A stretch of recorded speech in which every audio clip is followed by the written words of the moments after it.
listening to Destiny Podcasts. We pray that this message will bring change, inspiration, and blessings to you. We are Destiny Church Manila. Live your call, fulfill your destiny. Yung plano ng Panginoon para sa atin, yung napakagandang destiny ng Panginoon para sa atin, hindi naman nangyayari na bigla na lang dumadating yon. Tama ba? Okay? Pinupuntahan yun. Kaya lang, sa patungo sa ating destiny, may mga pagsubok. Tama ba? May mga hadlang.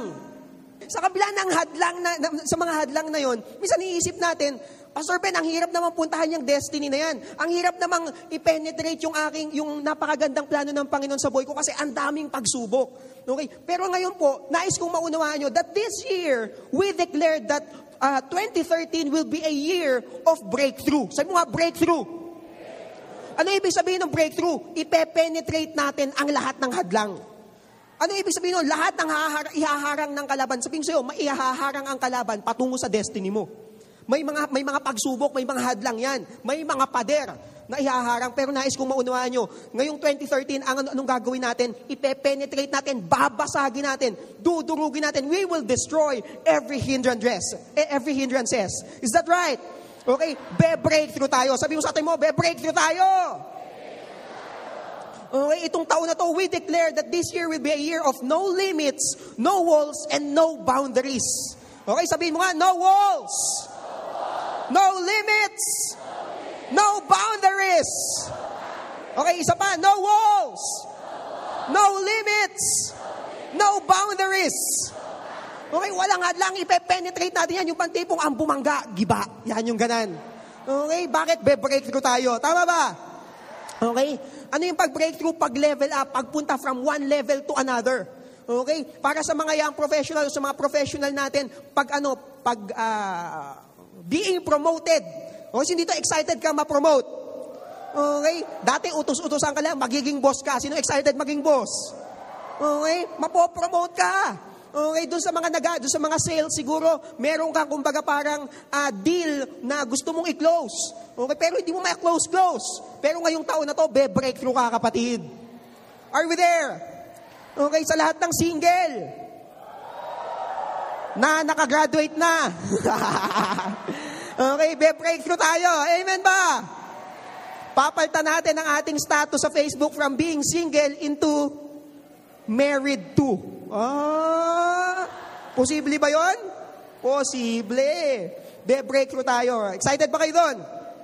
Okay, siguro yung iba sa inyo, yung relationship sa bahay, relationship sa pamilya, siguro laging magulo, laging nag-aaway, walang pagmamahalan. Si tatay, kumbaga, anong ginawa ni tatay, inaaway niya si nanay. Si nanay naman, inaaway niya din si tatay. Nag-aaway yan no? Sisigawan, nagkakagulo, may mga lumilipad na plato, platito, kutsara, tinidor, kutsilyo, tsaka refrigerator. Pati daw si bantay, lumilipad na din, di ba? Okay, be-breakthrough tayo. Amen ba? Okay, eto ngayon ang tanong, paano bumbreakthrough? Okay, tanongin niyo ako, paano? Okay, last week, si Pastor Philip, he shared something about a key to breakthrough. Doon sa mga nakakalala, ano yung key na yon? Key to breakthrough? Believing. Sabi mo nga, believing. Okay, at merong pangalawang susi, yung pag-uusapan natin ngayon.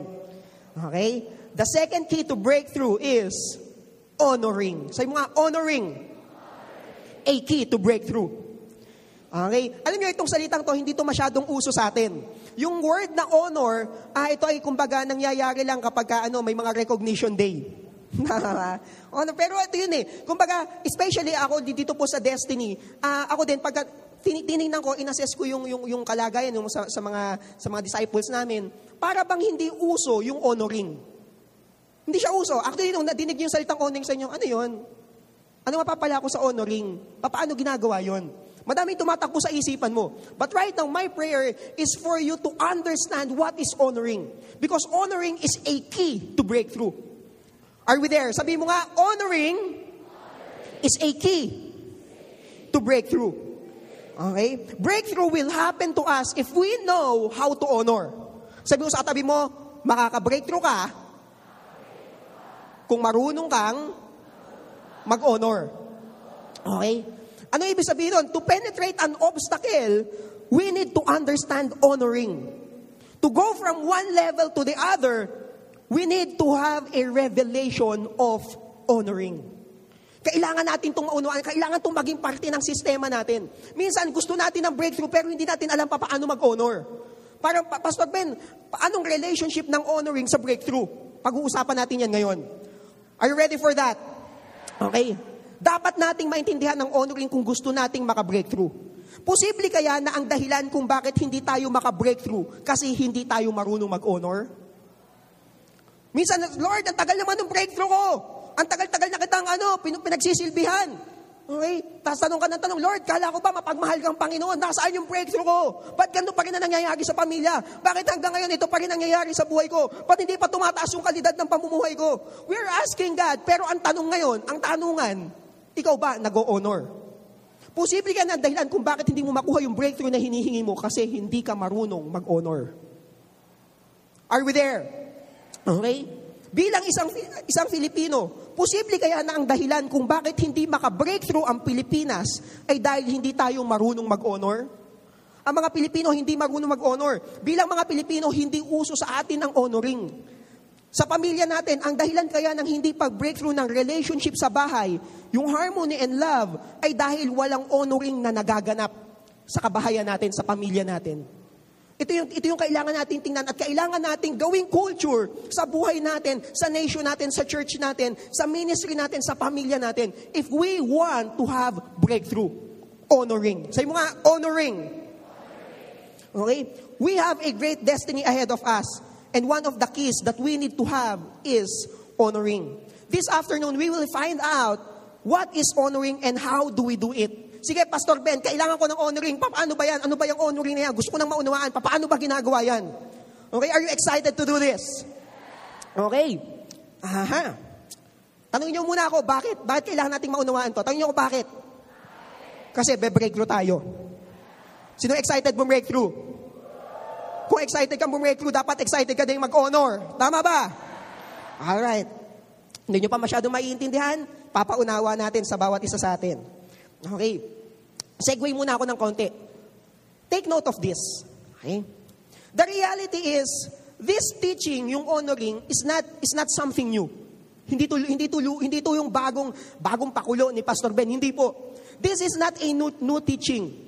This is something that is already inside of us. Tingnan mo yung sarili mo, tingnan mo. Yan, nasa sarili mo na yan, nasa loob mo na yan. Ang honoring ay parte na ng pagkatao mo. Honoring is part of who you are. Our goal for this afternoon is to unleash this very thing that is just buried deep within us. Ang gagawin natin ngayon, papakawala natin yung ability to honor. Yung honoring na meron na talaga tayo. This is a revelation.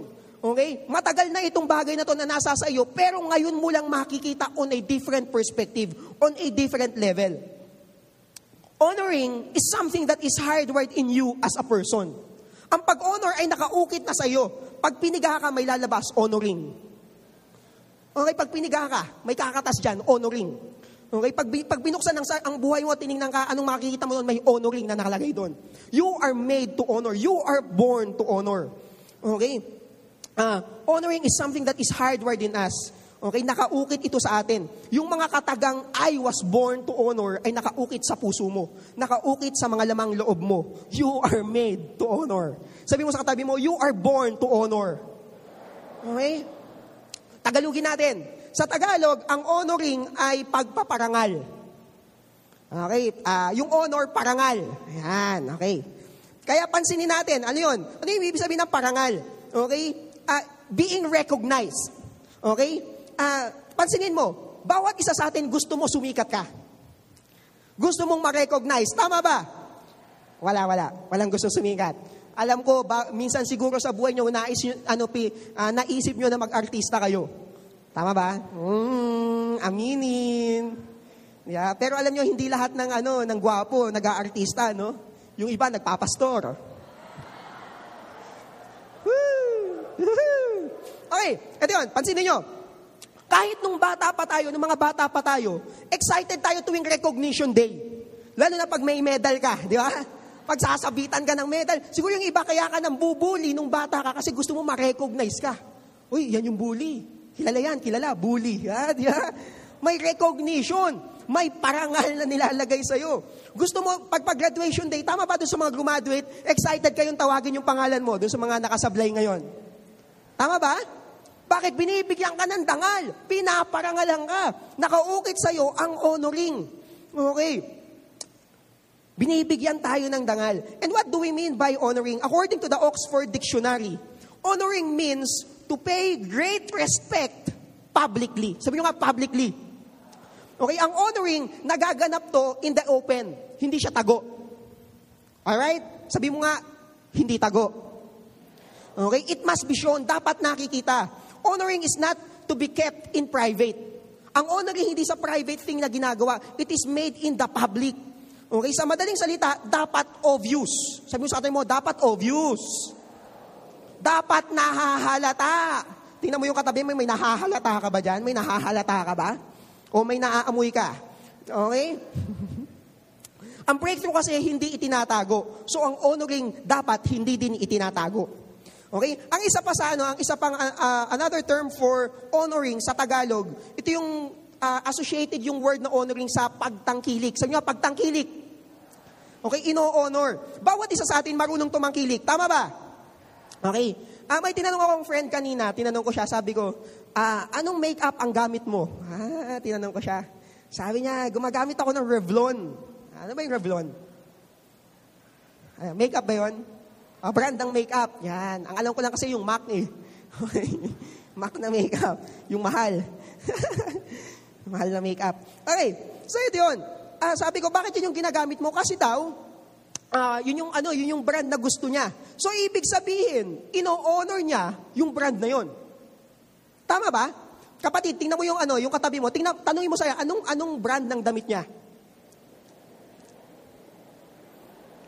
Ayan, nagtanong ka na. Ayan, tandadadan. Okay. Yung iba, pansinin nyo to.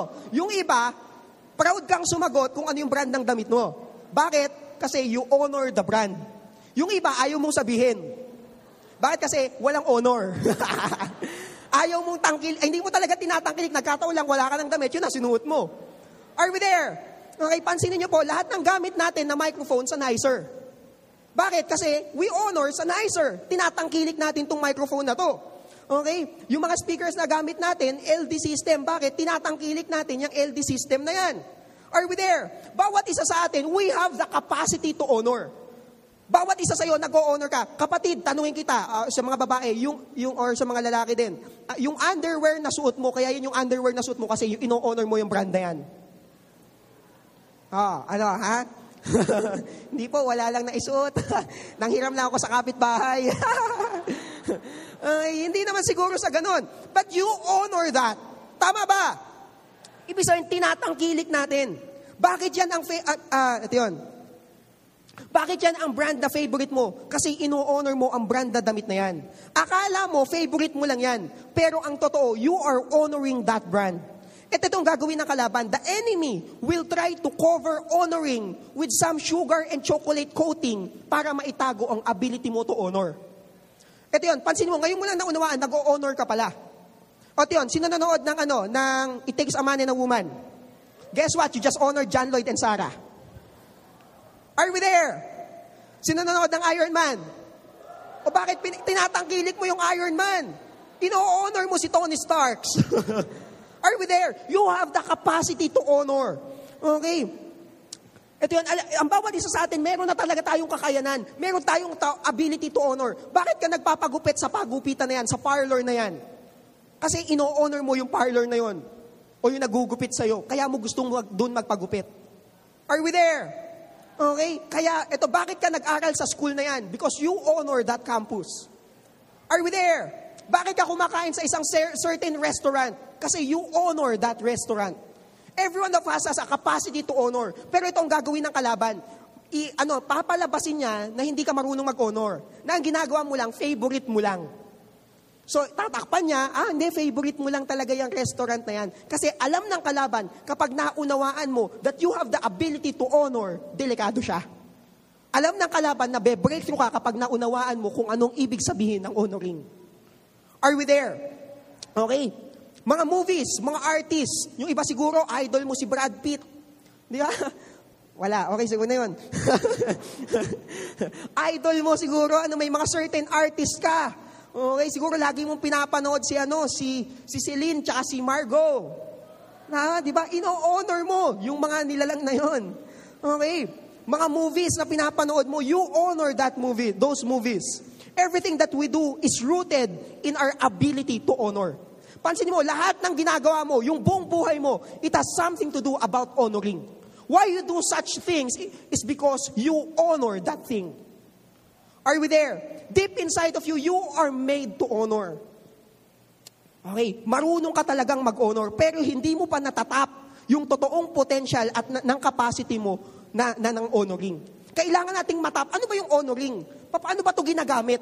Kasi nakaukit na sa atin yun eh. We are made to honor. Pero ang tanungan ngayon, paano mo magagamit ito para sa breakthrough? Are you excited to know that? Are you excited? Sino excited? Alright. And the enemy, itong gagawin ng kalaban, he will throw lies to you para hindi mo maunawaan anong ibig sabihin ng honoring. But now, we will understand the truth. We will know the truth. And the truth will set us free. Tama ba? Sino excited ditong lumaya? Okay, matagal kang dinaya ng kalaban, itinago niya yung capacity mo to honor. Bakit? Alam ng kalaban, kapag natap mo ang potential ng honoring, delikado siya. Ang problema niya ngayon, naririto ka ngayon. At madidinig mo ang mga bagay na to. Is that cool with you? Alright. 2 points about honoring. 2 bagay patungkol sa honoring. Number 1, honoring is obeying. Sa mga obey. It's about obeying. Wow. Obeying. Big word. Yeah. To honor is to obey. Ano ibig sabihin nun? What do you mean by obeying? Obeying is about complying to a command or to a direction. It's about submitting to an authority. It is about carrying out a command from an authority. It is about following orders. Pagsunod. Okay, yung kapatid. Posible kaya kung bakit hindi ka maka-breakthrough? Kasi hindi ka marunong mag-honor. At hindi mo alam kung paano mag-honor kasi hindi ka marunong sumunod. Hindi ka marunong mag-obey. Obeying is honoring. Okay? 1 Samuel chapter 2 verse 30. I would like to read a passage. Sabi ng Panginoon, those who honor me, I will honor. Those who honor me, I will honor. Pag in-honor mo ako, sabi ng Panginoon, i-honor kita. Are we there? Okay. And sabi dito, merong isang kwento. This is a story of Abraham. Si Abraham po, he's a guy na matanda na siya, tapos wala siyang anak. Tapos binigyan siya ni Lord ng anak. Ang pangalan ng anak niya ay si Isaac. Sabi niyo nga, Isaac. Okay, si Isaac. Tapos, so si Isaac, lumaki na siya. Lumaki na si Isaac. So, merong isang anak, si Abraham. Ang pangalan ng anak niya, si Isaac. Parang nalito na kayo. Si Abraham may anak. Ang pangalan ng anak niya, nung lumaki na yung anak niya, ang pangalan ng anak niya? Okay, lumaki lang yung anak. Alright. And so ngayon, ito. In Genesis chapter 22 verse 1, okay, basahin ko yung passage. Sabi dito, sometime later, God tested Abraham. Sinubok daw ng Panginoon si Abraham. And He said to him, Abraham. And sabi ni Abraham, here I am, Lord. Then God said, ito yung sinabi ng Panginoon, take your son, your only son, Isaac, whom you love, and go to the region of Moriah. Sacrifice him there as a burnt offering on one of the mountains I will tell you about. Okay. So ngayon, si Abraham, wala siyang kaanak-anak. Tapos matandang-matanda na siya, nagkaroon siya ng anak. Actually, 100 years old siya nung pinanganak si Isaac. So meron na siyang baby, si Isaac. Tapos, nung malaki na si Isaac, sabi ni Lord sa kanya, Abraham, sabi niya, Lord, ano po yun? Kuhanin mo si Isaac. Yes, Lord. Tapos, punta kayo sa region ng Moriah. Okay, Lord, anong gagawin namin doon? I-offer mo si Isaac. Papatayin mo siya para sa akin. Sabi natin dito, grabe, napaka-brutal naman ni Lord. Binigay niya na nga si Isaac, kinuha pa. Parang iba sa atin, di ba? Lord, akala ko ba bigay mo siya sa akin? Bakit binabawi mo ngayon? Yan. Ume-Abraham ka. Yeah? Pero ito po yun. Pansinin nyo. Sabi dito, take your son. Sabi ni Abraham, Lord, alam ko po, sabi ni Lord, your only son. Lord, isa lang po talaga siya. Isaac, opo Lord, whom you love, opo, mahal na mahal ko yun. Isa-sacrifice mo siya sa akin. And kung ikaw si Isaac, merong something that is so dear to you, kaya sa isang anak mo yun eh. Tapos hinihingi ni Lord. Ang tanong, i-honor mo ba si Lord? Tahimik natin. Kasi ang hirap, di ba? Parang grabe, i-honor mo si God gamit ang anak mong kaisa-isa. Okay, parang ganito. Okay, pababawi natin. Okay? Sabi ni Lord, anak, i-honor mo ako. Pero kailangan mo siyang i-give up. Kailangan nyo mag-break. Yan, grabe. Sorry, nasabi ko. Okay? Grabe yun. Okay, parang sinasabihan ka ni Lord na meron kang kailangang i-let go. Kunyari, sobrang taas na ng level mo sa Life, Muran, or kaya Ragnarok. Tapos sabi ni Lord, anak, i-let go mo yan para sa akin. Eh, laki na ng nagastos mo eh. Okay? Meron ka mga barkada na talagang dati mo nang kasama, sabi ni Lord, anak, i-let go mo sila para sa akin. Eh, minsan isipin natin ni Lord, kaya ko ba? Lord, ang hirap naman nun eh. Si Abraham, ganun din yung naramdaman niya. And ako, alam niyo po, ang iisip ko, sabi ko, kung ako kaya si Abraham, kasi po ngayon magkaka-baby na kami ni Pastora Cha sa September. Yan, manganganak na ang misis ko sa September. And you know, I'm thinking, kung ako kaya si Abraham, tapos ako yung tatay, tapos sabi ni Lord, Ben, kailangan mong i-sacrifice yung anak mo. Parang, Lord, hindi pwede. Parang ganun eh. Parang, Lord, pwede bang iba na lang? Pwede bang yung disciple ko na lang? Pwedeng gano'n na lang sana, no? Lord, kahit 12 pa, kahit 12, pwede. Pero ito yun eh, hinihingi ni Lord something that is so dear to you. Yung mahal na mahal mo, something na sobrang attached sa'yo. And kapatid, ngayon pa lang, I believe the Lord is speaking to you right now. Tinatanong sa'yo ng Panginoon, anak, ino-honor mo ba ako? Ang tanungan, kaya mo ba siyang isacrifice para sa akin? Kaya mo bang isacrifice ang bagay na yan para sa akin? Honor me, and I will honor you. Minsan gusto natin tayo i-honor ni Lord eh, pero ayaw mong i-honor si God. Gusto mo i-honor ka ni Lord, pero hindi ka marunong sumunod. Tanungin mo yung katabi mo, marunong ka bang sumunod? Ayan. Yan, may luha na, di ba? May luha na. Ayan na. Pumapatak ang luha. Okay? And amazingly, as in, grabe yung kwento na to. Sabi sa next passage, early the next morning, Abraham got up and saddled his donkey. Naganda si Abraham, sumunod si Abraham kahit na mahirap. Okay, sobrang hirap nung ginawa ni Abraham, pero sumunod po siya. Okay? And ano nangyari? Pagdating nila doon sa may kasama silang dalawang servant, tapos umaakyat na sila, anak, sama ka sa akin. Siguro sabi ni Isaac, Tay, saan po? Punta tayo doon sa mountain. Magsasacrifice tayo kay Lord. Sige, Tay. Love you, Tay. Si Abraham. Pag ganun na lang eh. So, tara anak, lakad na tayo. So, 3 days silang naglakad.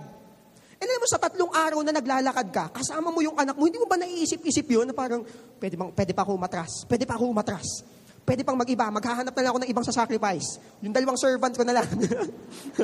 Di ba? Pero, grabe.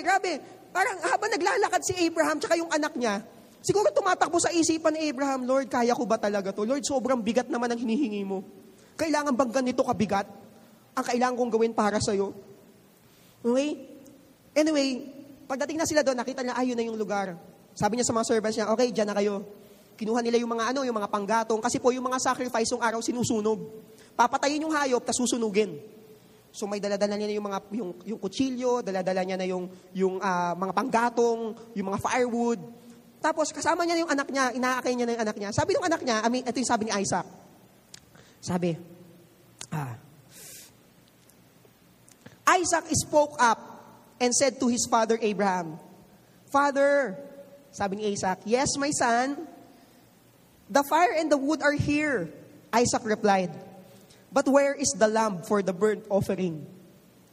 Sabi ni Isaac, Tay, andito na yung panggatong, andito na yung kahoy.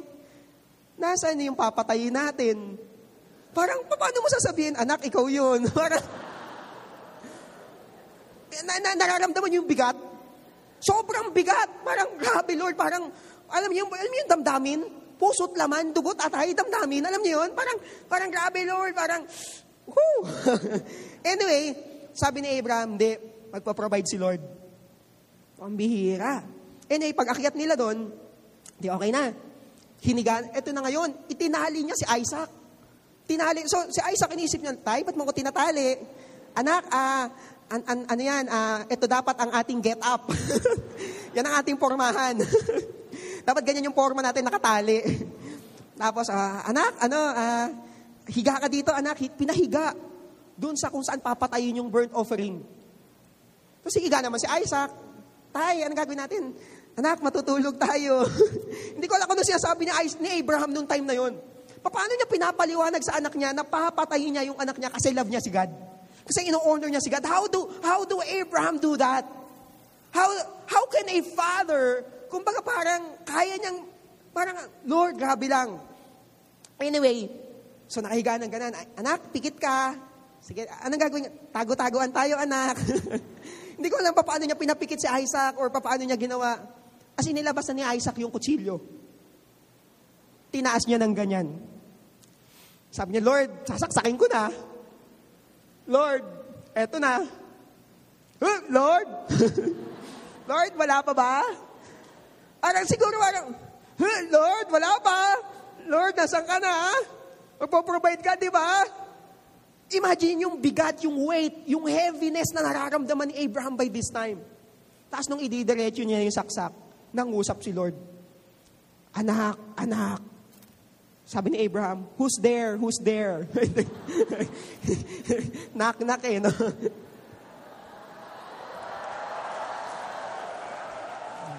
Okay, magulo. Okay. Sabi ni Lord, Abraham. Tapos sabi ni Lord, ano yun? Sabi ni Lord, Abraham, huwag mo na ituloy yan. Alam ko na puso mo. Alam ko na ino-honor mo ako. Sa tingin nyo, hindi pa talaga alam ni Lord na ino-honor siya ni Abraham? Si Lord yun eh. Sinong lumikha kay Abraham? Si Lord. So, ibig sabihin, alam ni Lord kung ano puso ni Abraham. Tama ba? Ito, sinong lumikha sa atin? Si Lord. So, ibig sabihin, alam ni Lord kung ano puso natin para sa Kanya. Mahal natin si Lord. Lord, we want to honor you. We love you. Lord, pwede bang hindi mo nakuhanin to kasi ilam mo naman ino-honor kita? Alam nyo, it is not for God to know kasi alam na talaga ni Lord eh. But it is for us to know. Minsan, kailangan tayong dalhin ni Lord sa point na yon para maunawaan natin that we really honor God. It is not for God to know, but it is for us to know that we really honor God. Minsan nagtatanong ka, Lord, bakit ang bigat ng hinihingi mo? Bakit ang bigat ng honoring na hinihingi mo? Anyway, verse 16, jump tayo, verse 16. Genesis chapter 22, verse 16, sabi dito, I swear by myself, declares the Lord, that because you have done this and not withheld your son, your only son, I will surely bless you. Sabi ni Lord dito, ibe-bless kita, Abraham. Bakit? In-honor mo ako. Okay?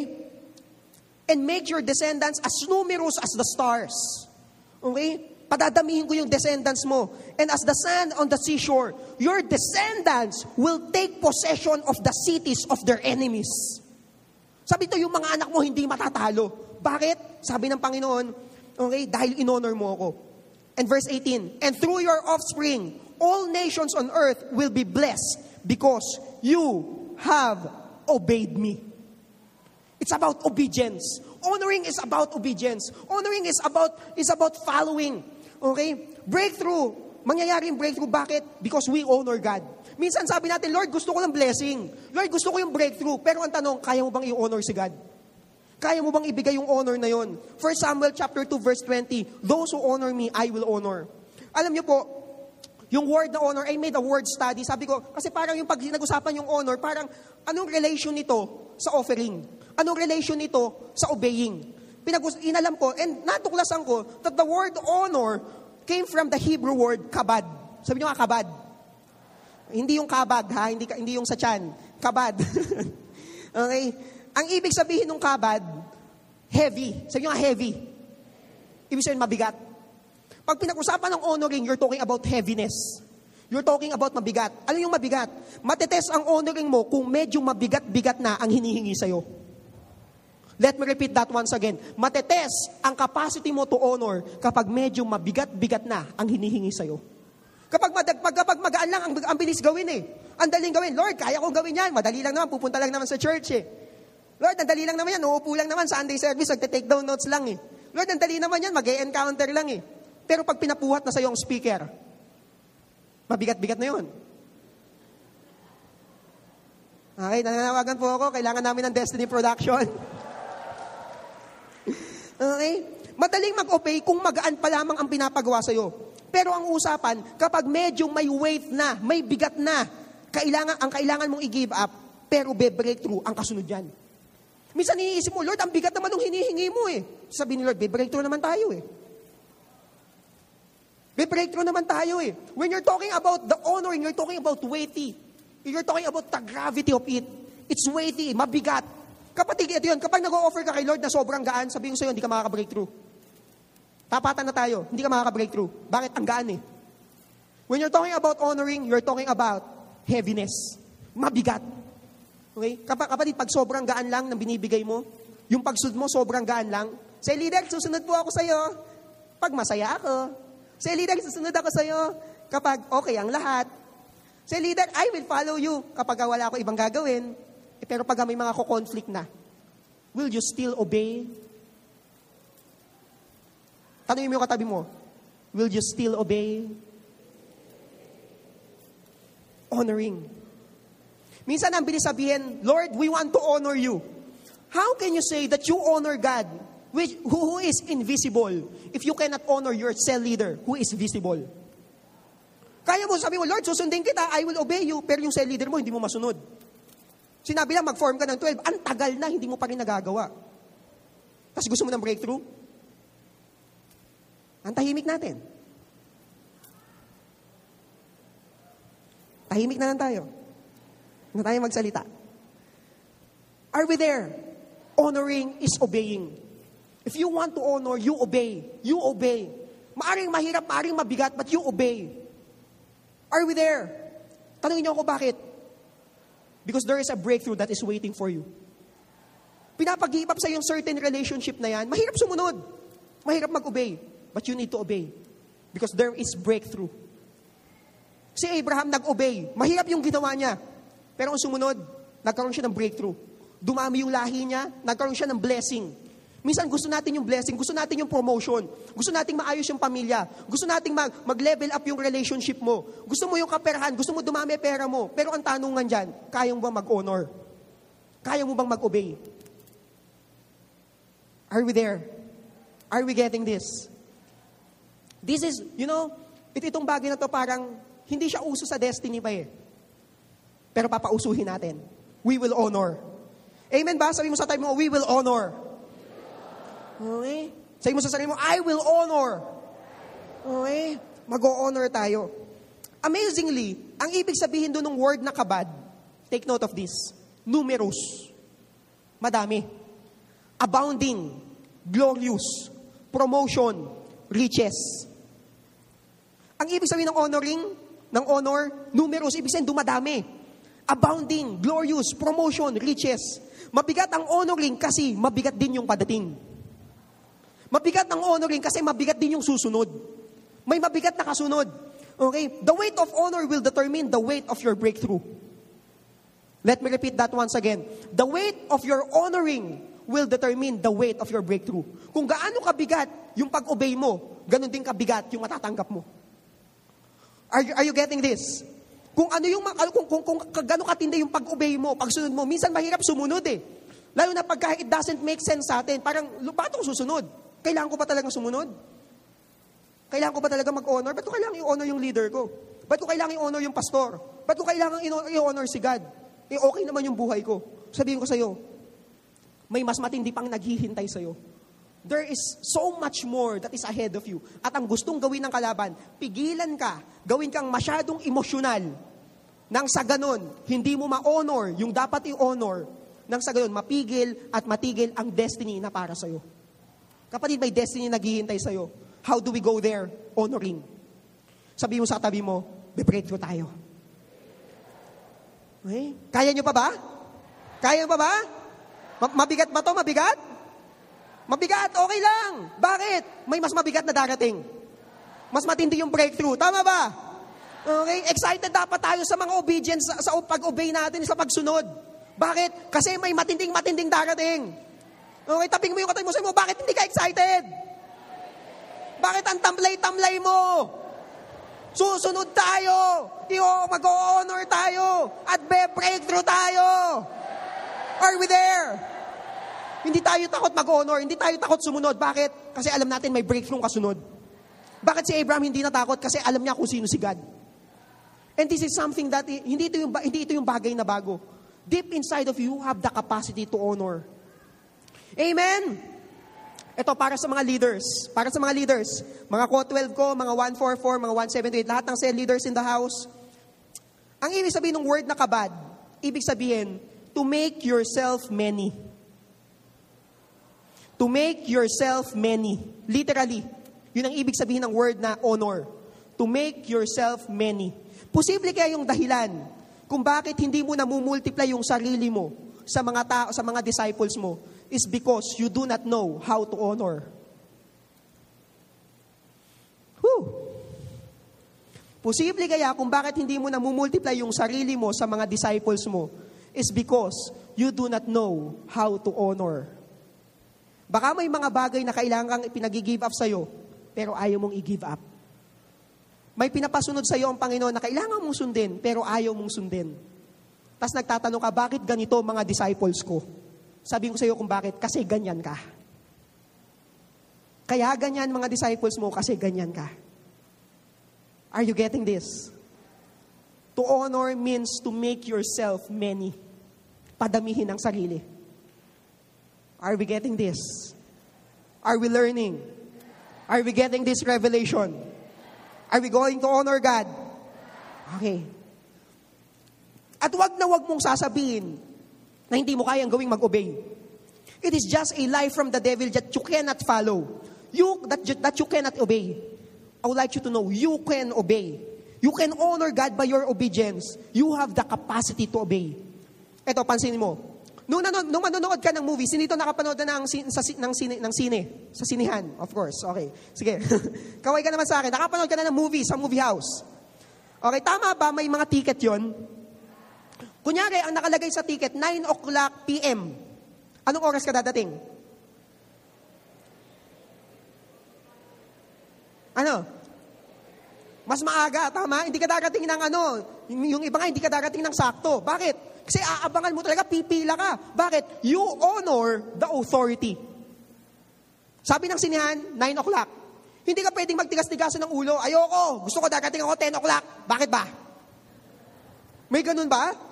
Gusto ko 10 o'clock bakit ba? O gusto ko, darating ako mga tanghaling tapat pa lang. Ando na ako. Bakit? Because deep inside of you, marunong kang sumunod. Sinabi yung ticket lang ang nagsabi sa'yo, ha? Ang sabi ng ticket, 9 p.m. Sumunod ka. Opo, 9 p.m. You have the capacity to honor. Pansinin mo ngayon, meron kang capacity to obey. Mamaya, pag medyo nasi-CR ka na, lalabas ka dyan. Kung lalaki ka, napapunta ka doon sa banda doon, ang nakalagay doon, women, for women. Tapos may sign ng women. Ang sabi ng sign, women. So, ibig sabihin, hindi men. Kung lalaki ka, papasok ka ba doon? So, ibig sabihin, sinunod mo yung sign. Ibig sabihin, may capacity ka to obey. Wala naman sinasabi yung sign, bawal ka dito. Walang ganon. Pero alam mo lang, susunod ako sa sign. Dito ako. Tama ba? Ibig sabihin, hindi ito yung isang bagay na bago. Hindi ito isang bagay na mahirap. Kaya mo itong gawin. Sabi mo sa tabi mo, kaya mo itong gawin. Okay? Marunong ka mag-obey. Sabi mo sa kanya, marunong ka mag-obey. Sabi mo sa sarili mo, marunong akong mag-obey. Okay. Bakit? Because we are born to honor. Oo, mag-honor tayo. Tama ba? Okay, grabe yung honoring. Kung ito pala yung ibig sabihin nun, pagsunod. Okay.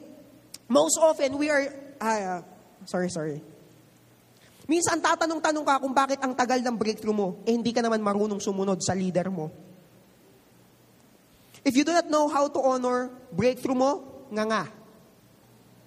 Pag hindi ka marunong mag-honor, ganun ka lang, Lord, nasa na yung breakthrough?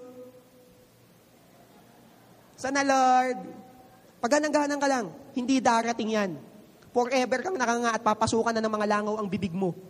Walang breakthrough. Bakit? Walang obedience, walang honoring. Sino excited mag-obey? Sino dito may pinapagawa leader mo na ayaw mo sundin, ngayon susundin mo na? O yung iba, ayaw mo pa rin? Ayaw mo pa rin? O wag ka nang umasa sa breakthrough mo. Forget your breakthrough. Walang obedience eh. Sino excited mag-obey? Ay, mag-decide ka na ngayon. Pwede mag-decide. I will obey. I will obey. I will obey. Are we there? Okay. At ulitin ko, huwag mo sasabihin mahirap yon. Kaya mong gawin. Sabi mo sa katabi mo, kaya natin to. Breakthrough tayo. Okay, point number 2. Are you excited for point number 2? May nagtatime ba sa akin? Walang nagtatime sa akin. Okay. Honoring. Honoring is giving. Sabi mo nga, giving. Okay, giving. Wow, giving. Big word. To honor means to give. Okay? Alam nyo, yung Greek, inaral ko, mas malalim pa yung salitang honoring. And I found out that the word honor, sa Greek word, ang ibig sabihin nito, timei. Sabi nga, timei. Ang spelling, T-I-M-E. Time. Honoring means timei. Ano yung ibig sabihin nun? Valuable. Tama ba ang oras natin, valuable? Okay, precious with a price. Honoring comes with a price. When you're talking about honoring someone, you're talking about paying the price for it. May bayad. Ang honoring, hindi yung parang, I honor you, tas hanggang ganun lang. Walang ganun. When you're talking about honoring, you're talking about having precious thing na i-offer mo. Okay? I would like to read a passage in Proverbs chapter 3, verse 9. It says here, honor the Lord with your wealth. Let me repeat that. Honor the Lord with your wealth, with the first fruits of all your crops.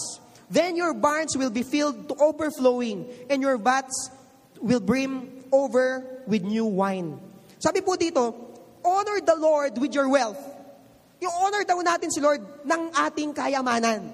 Ang gabi, medyo mabigat-bigat na nga yan ah. Ibang usapan na yan, Pastor Ben. Ang bigat-bigat na yan. Wealth na usapan dyan. Pera ko na pinag-uusapan dyan. Kaya pa ba? Sabi sa The Message, honor God with everything you own. Woo! Honor God with everything you own. Ano meron ka? Meron kang hininga? Honor God with that. You have your hands, you have your feet, you have talents. Honor God with everything you own. You have finances, honor God with everything you own. You have a little strength, honor God with everything you own. Honor God, honor God. And sabi dito, give Him the first and the best. Give Him the first and the best. And then what will happen? Your barns will burst.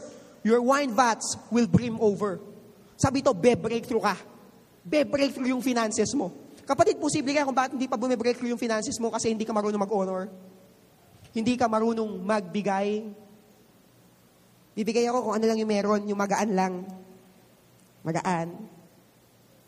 Wala pang mabigat-bigat. Boom! Woo! Gets ko yun. Ako lang, ba't ganon? Nakukuha niyo ba to? Are you getting this? Okay? Somebody get excited about honoring. Okay? Nakukuha niyo ba? Nakukuha niyo ibig ko sabihin? Okay. And sabi dito, why do I need to honor God with my wealth? Gusto niyo malaman? Bakit? Gusto niyo malaman? Okay. Ito yung sagot. Kasi si Lord ang business partner mo. Okay. Basahin ko. Deuteronomy chapter 8 verse 17. You may say to yourself, my power and strength of my hands have produced this wealth for me. Pwede mo daw sabihin, dahil magaling ako, kaya ako yumaman. Kaya ako nagkapera, kasi magaling ako. Verse 18, but remember, the Lord your God, for it is He who gives you the ability to produce wealth. Sino nagbibigay ng ability to produce wealth? Si Lord. So, sinong business partner natin? Si Lord. Bakit ka may business? Gawa ni Lord. Tama ba? Sinong business partner mo? Si God. Okay.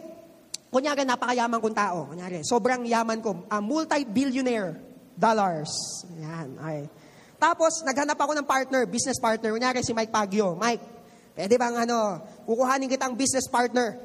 Sabi niya, Ben, wala akong pang bigay, wala akong capital, wala akong pang invest. Huwag kang mag-alala.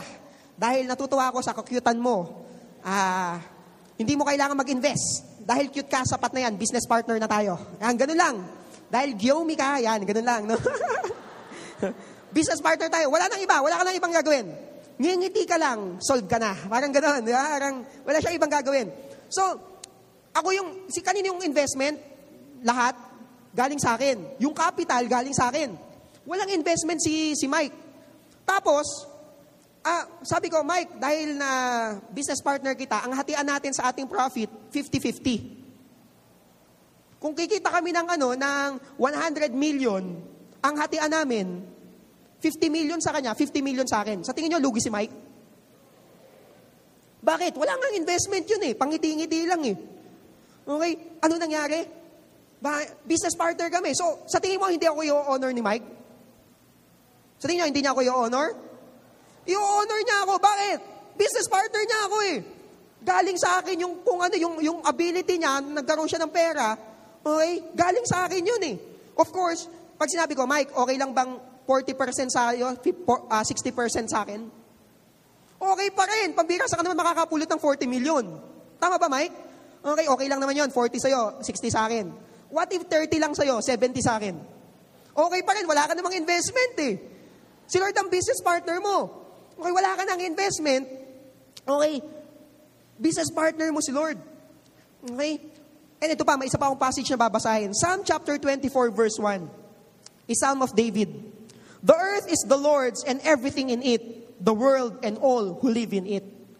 Kanino daw ang buong mundo? Kay Lord. Lahat daw nang naandito, kanino? Kanino cellphone mo? Kanino kotse mo?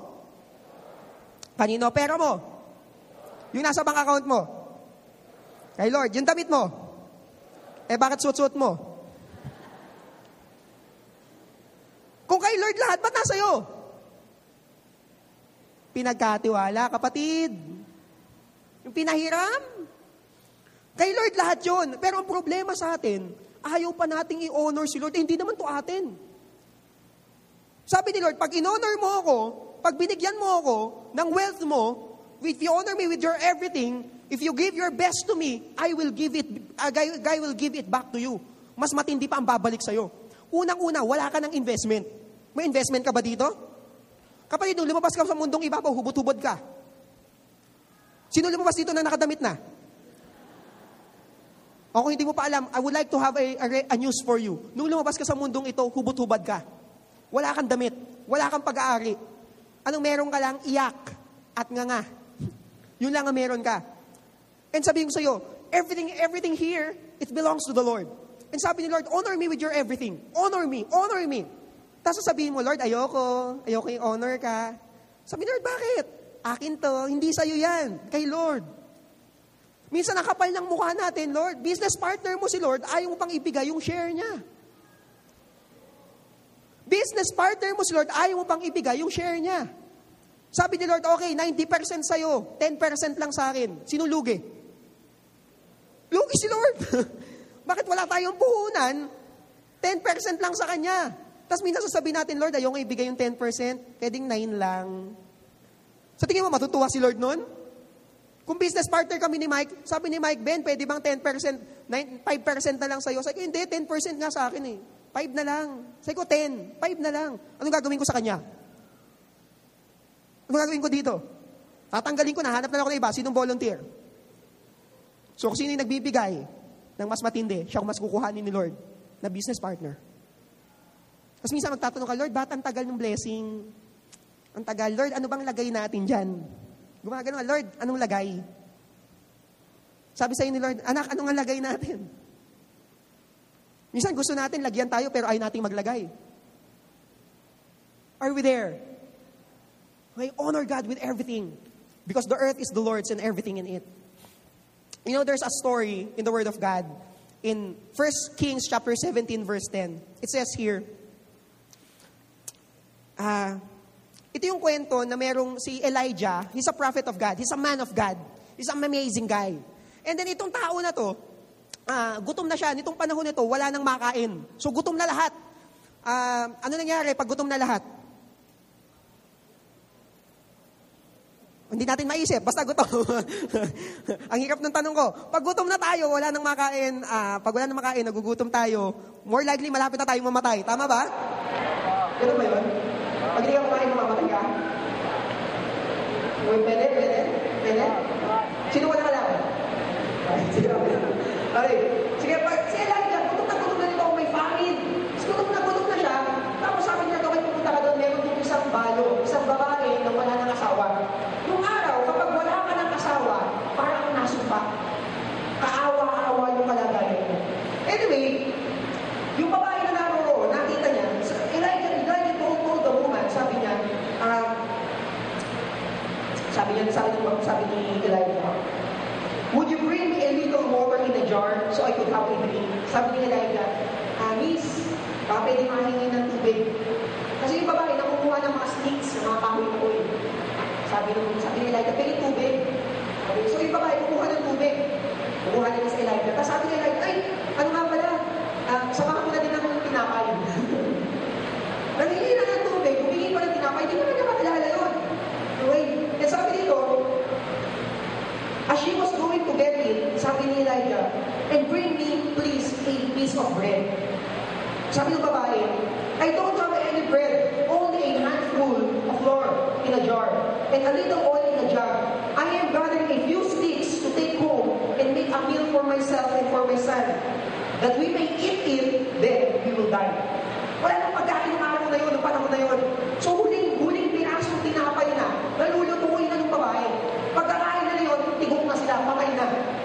And then amazingly, sabi ni Elijah, bigyan mo ako. Bigyan mo, i-honor mo ako. Bigyan mo ako. Okay, sumunod yung babae kay Elijah. Sabi ni Elijah, do not be afraid. Go home and do as you have said. But first, make a small cake. Hindi parang cake, no? For me, from what you have, and bring it to me. Then make something for yourself and your son. For this is what the Lord, the God of Israel, says: the jar of flour will not be used up, and the jug of oil will not run dry until the day the Lord gives rain on the land. She went away and did as Elijah told her. So there was food every day for Elijah and for the woman and her family. Okay, the jar of the Lord was not used up, and the jug of oil did not run dry, in keeping with the word of the Lord spoken by Elijah. Yung babae mamamatay na kasi wala nang makain. Tapos sabi ni Elijah, bigyan mo naman ako. Tapos sabi, hindi mauubos yung harina at saka yung oil, yung mantika. Makakagawa ka pa ng maraming tinapay. Sumunod yung babae. And guess what? Hindi naubos yung oil at saka yung harina. Imagine mo, habang tinutulong ko, meron kang jar of oil, tinutulong ko, hindi naubos. Dami mong mantika. Parang hindi naubos. Yung flour, yung harina, hindi naubos. Sabi dito, bakit nangyari yun? Ezekiel chapter 44 verse 13. The best of all the first fruits and of all your special gifts will belong to the priest. You are to give them the first portion of your ground meal, so that a blessing may rest on your household. Give honor to whom honor is due. Romans chapter 13 verse 7. And I will be ending with this. Sabi dito, nagkaroon ng breakthrough, nagkaroon ng blessing kasi in-honor ng babae yung man of God. Sino yung man of God? Yung man of God, hindi yung tumutulong, yung nagtutulong sa atin. In our case, our pastors. Minsan, ang bilis sabihin, Lord, we want to honor you, but we cannot honor our pastor. Honoring the man of God. And yung mga leaders natin, 1 Timothy chapter 5 verse 17, sabi dito, the elders who direct the affair of the church well are worthy of double honor. Sabi dito, yung daw mga nagtatrabaho at yung especially those who work in preaching and teaching, sabi daw, give them double honor. Okay, bakit? Kasi sila daw yung tumutulong sa buhay natin. Okay? And you know, there's a story. I made a research. Sino dito yung alam yung bonsai? Bonsai. Mga bonsai. Ang bonsai yung mga halaman na hindi lumalaki. Bagamat may mga tao hindi lumalaki, pero hindi naman sila bonsai, no? Halaman lang po yun. Matignan yung katabi mo. Okay. Okay. Yung bonsai yung halaman na hindi lumalaki. Actually, it is an art to make a bonsai. So, and meron daw akong bonsai master from Japan. Okay? So, yung bayad daw sa kanya, yung professional fee na binabayad sa kanya ng isang tao is 46,000. Ano gagawin ng bonsai master? Gugupit-gupitin niya lang daw yung halaman. Gugupit-gupitin yung halaman, papalipalupin yung mga tangkay-tangkay, lalagyan ng mga kumano nila, tapos babayaran siya ng 46,000 per person. Ginawa ko yung research, hinalap ko din pangalan ng lalaki yun. Hindi ko nahanap. Pero may nahanap ko isa pang bonsai master, medyo maliit yung presyo niya. Ang presyo niya ay $405. So that's 16,200 per person. So kung kakatin ka ng seminar niya, papaano balikin ang tangay ng isang bonsai at gupitin ang kanyang dahon, magbabayad ka sa kanya ng 16,200. Para lang sa bonsai master. Ang pangalan niya si Bonsai Master Gareth Shepherds. 16,000? Anong ginawa niya? Binikunin po yung mga tangkay, ginupit-gupit, tapos ano ba ginagawa sa bonsai? Hindi na research ko ano ginagawa. Basta gumawa siya ng bonsai. Tapos manunood ka lang. Kasi tutulong niya yung technique paano gumawa ng bonsai. Tapos babayaran mo siya ng 16,200. Dahil lang sa pagliko-liko at pagupit-upit ng mga tangkay.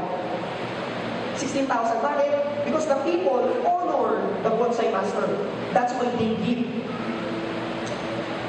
Yung mga pastor natin, yung mga leaders natin, grabe yung mga pagliko-liko nila sa buhay natin.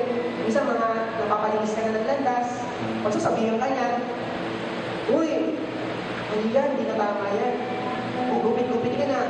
Kapatid, kailangan natin natin bawasan yung addiction mo sa Facebook. Gupit tayo ng leader natin. Tama ba? So, dito mga nagupit na.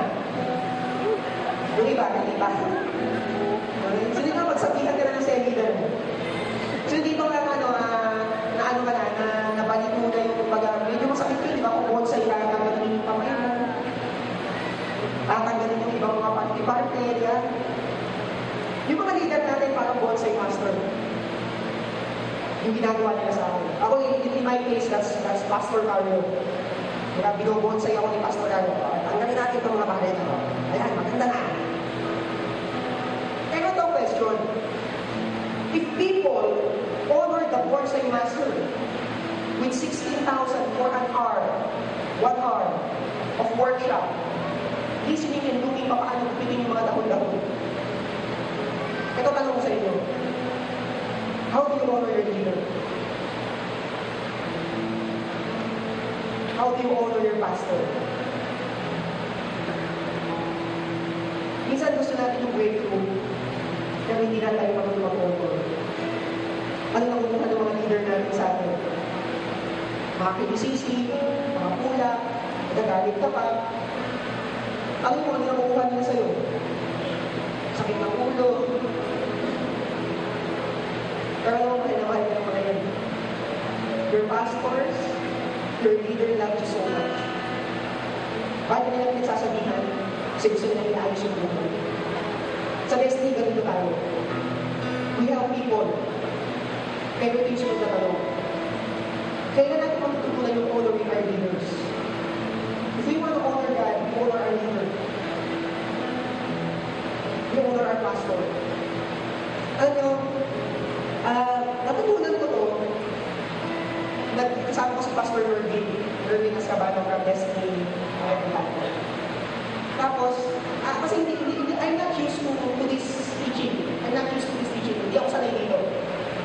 And then, I heard sabi ni Kuya Mervin, sabi niya, sabi yung bonsai master,